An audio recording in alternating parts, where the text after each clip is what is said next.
Hey guys, it's me again. I've come back to tell you about our third and final crystal glaze from our 2020 Stoneware Glaze release.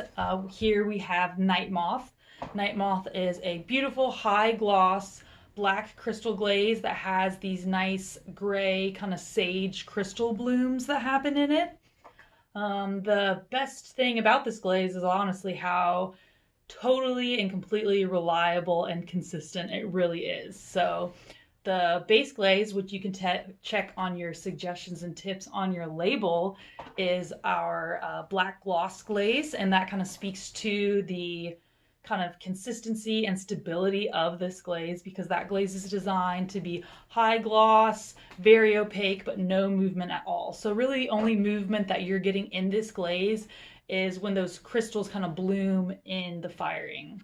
They're not going to really melt down, kind of like the other two glazes in this release. Those kind of create a lot of movement and melt that happens. These crystals stay where you put them. They just kind of like open up a little bit, which is really, really nice to have with this crystal glaze.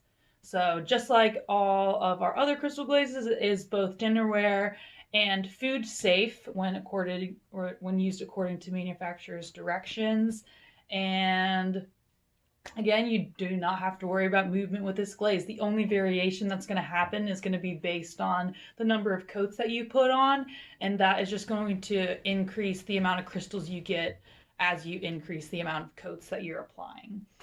So that really kind of sums it up for Night Moth. It's a really, really straightforward product. It's got this beautiful contrast of the base glaze with the crystals, so it's definitely a really, really nice thing to have in your glaze cabinet. So that really kind of brings it all together for our Stoneware crystal glazes. So stay tuned. I'll be going over all the rest of our glazes in the release, giving you guys tips and tricks along the way. If you guys do want to order, again, check with your nearest Mako distributor.